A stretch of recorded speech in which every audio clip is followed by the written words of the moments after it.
Hi, and welcome to the Thriving Entrepreneurs 15 Minutes on LinkedIn Live. She's Rochelle Learling, entrepreneur coach. He's David Foster, founder coach. We are back. Happy New Year to everyone.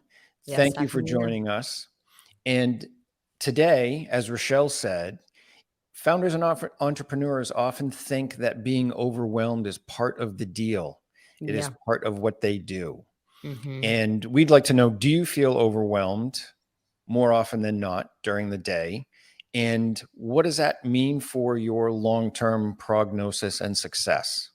hmm Rochelle, what do you think? Well, first of all, happy New Year. And Mm, secondly, daily overwhelm. I think that's kind of how we started with this topic in the first place. We can yeah. all think about daily overwhelm as just a thing of the day, and then tomorrow's a new day, and then we get going. But the problem is that it has long-term effects, and we'll be talking about those in this 15 minutes.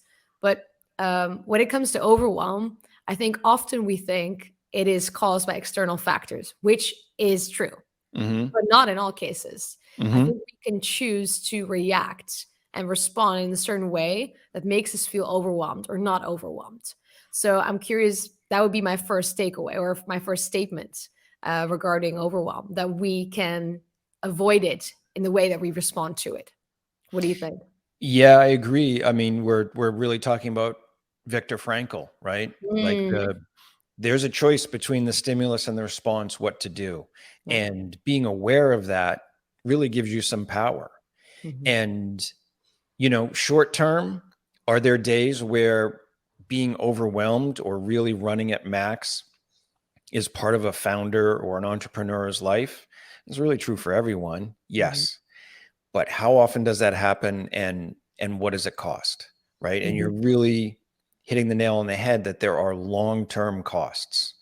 And a big part of those costs is that a founder's job or an entrepreneur's job, and yes, we have to have a fight to the death to figure out who we're going to what noun we're going to use there, Yeah. but is really making decisions. How are you going to make good decisions if you're overwhelmed? hmm Yeah, that's it. And then the question also arises, if we stop normalizing overwhelm and stress and Hmm. struggle, then what is left of the business day? Are Hmm. we going after the right things? Are we going after the important things? And why would that need to cause overwhelm? Are we bad planners? Are we too involved? Do we have too many responsibilities? Are we delegating badly? There's probably a cause to that overwhelm. So, my first question to listeners would be, what is causing you overwhelm and why do you feel overwhelmed? And it's probably a lot of tangible things, but we all know that tangible things lead to something emotional. Yes. Yes, you're absolutely right about that. And you know, I one thing to point out is there was an experiment done where people were asked to memorize a two-digit number, Mhm. and then they walked out the hallway to another part of the building, and they had free snacks available, basically fruit and cake. Another group of people were asked to memorize a seven-digit number, go down the hallway, the exact same situation. The people who only had to remember two digits picked a healthier snack than the people who had to remember seven digits. Yeah. And just that little change in cognitive load, you could call it stress or you could call it, using your abilities, made people make a decision that they later regretted. Mhm. Mhm. So we made bad choices in stressful situations. I think that is what we're concluding here. Yes, Yeah. yes. And Valerie says, causes my favorite question. Um, that's a really good point because there always will be a cause. It's a matter of Mhm. how you deal with it. Mhm. Yeah. Yeah, and I think obviously in the beginning of a startup or a business, there's so much to do. We are everything. We wear all hats. So Hmm. obviously there's a lot of work to do. And yes, we are busy. But Hmm. the problem is that often the entrepreneurs that I talk to talk about like a period of being stressed out or overwhelmed. It's only just this period of 3 months, after we get the investment, or when this happens, then I will not be stressed anymore. Fun fact, it never happens that they end that stressful period. Obviously, something happens like a milestone, but it doesn't bring them that peace. Same goes for being happy, right? And fulfilled before you actually reach success. But in this point, I think that many of us are finding or trying to find an excuse to feel better about being overwhelmed and thus feeling calm again, while we can find the answer in ourselves. And it often comes with not practically only about, how do I spend my day? How am I planning? Hmm. That's the first start. But secondly comes like, why do you even need to feel this way if you're Yes. working in this business for long term? You're not going to be that operator for 5 more years. You actually want to move on to a more visionary role, the strategist. I mean, how you founded it came with an idea. So why don't you go back to that? In that role, we don't have space for you to be everywhere and cluttered. We need you to be calm and clear and have the headspace to move forward with the strategy and not just with a daily plan or not plans at Yes. all. Yeah. You bring up some really good points. One is that the daily overwhelm or distraction is incredibly expensive. Hmm. And the other one is that, the cognitive, emotional, and psychological costs to being overwhelmed, those costs do not care at all about how good your justification or rationalization is. No. And so, yes, there are times that you do need to stay up late, miss the thing, you know, get in early, take the red eye in order to move your progress forward. Mm-hmm. But how often does that happen? And Yeah. does it happen so regularly, as you said, that it's normalized, that it creates this huge expense? Yeah. And you're also right, I think, that we have the choice how we respond to things. Yeah. We have the choice where to make our boundaries. And in order to be successful, we can't have no boundaries. We can't have our boundaries violated all the time. Yeah. That's it. And if they're violated all the time, then you don't really have them, right? You're not Hmm. communicating them. You're not respecting them to yourselves. Hmm. But I also think that when there's so much to do and you're constantly overwhelmed with the work happening every single day, Hmm. there's probably a sort of dependency, like an over dependency in there of you with the team or you with the product. So are you too involved? Is this something you should not be focusing on as much? Hmm. Can the Hmm. team do this without you? Can they Hmm. make decisions without you? And if the answer is no, then probably there's something you need to change to make Hmm. sure that the team is independent, because Hmm. otherwise you're never ever going to grow out of that role. Yeah. And you actually touched on a really good point there, I think, is asking yourself, why am I doing this way? Hmm. What am I getting out of it? Oh, I Hmm. have to stay at the office late. Okay. Why did you make that decision? Hmm. Now, sometimes the answer is because if I finish the report and that gets us the customer and that gives Hmm. us another 6 months of runway, fair enough, do it. Hmm. But was that the same rationalization or justification the last 16 times you did this? Yep. Did it work?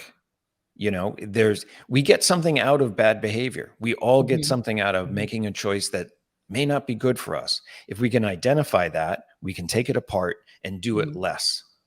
Hmm. Yeah, and to that point of, it brings us that client if we finish the report. That's a fair point. But Hmm. didn't we know about this last week? Didn't we have an idea about what was coming this week? Couldn't Hmm. we plan this ahead? Couldn't we make Hmm. sure we cleaned our agendas for the most important stuff? Hmm. So I think it's also a choice to look Hmm. at this and know what's coming, and not everything we know is coming, but or not everything we want to have coming comes our way.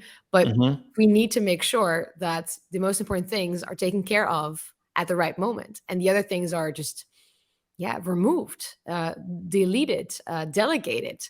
Yeah. But we often think it's almost like an ego thing to keep Yes. on going, and just be like, yeah, I'm busy, I'm overwhelmed, because it shows that you're really in it, you're really in this business, but it doesn't bring you that success.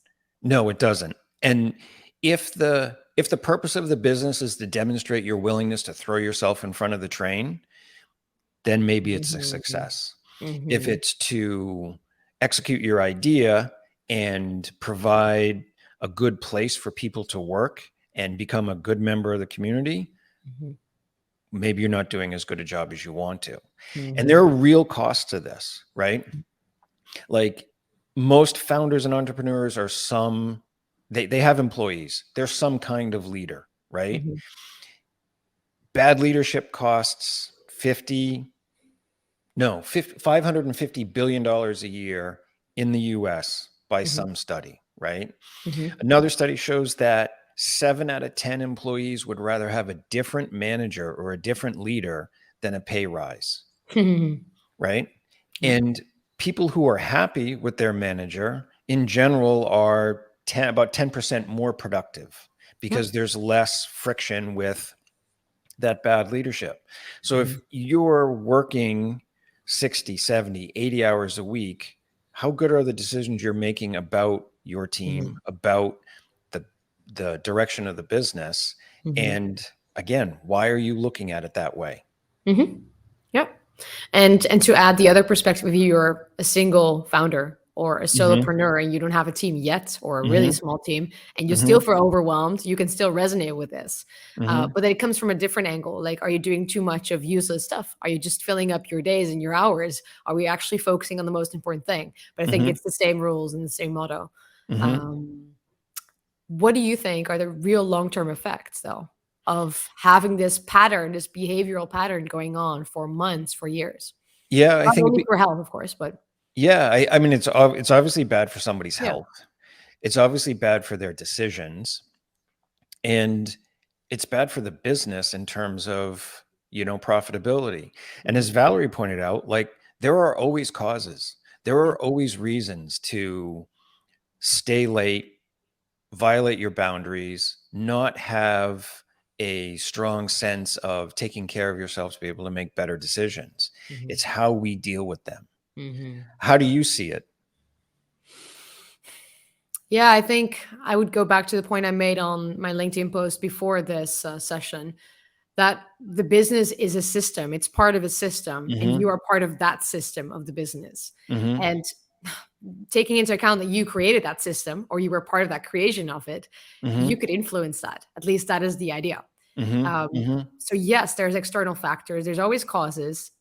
There's always going to be things that get in your way, things that you did not expect, and that is part of life. That's part of business. But taking that into account, almost, we still have that overwhelm left, and that is caused from within. So if we don't change ourselves, we don't show up differently. If we don't have those boundaries and lead ourselves better, then that system won't change either. So I think it starts with de-blaming or not blaming the external factors and going within and seeing what you need to change in order to get out of the overwhelm and into the ideal role where you feel calm and you have the headspace to make those great decisions and to move the business forward. Yeah, because what you're talking about really is taking responsibility, Yeah. right? Taking Yeah. responsibility for what the thing is that you do and the things are that you don't do. Hmm. And, when you're creating a business, in some ways, you're creating something that should run almost without your input. Yeah. And you are the person who guides it and deals with the exceptions.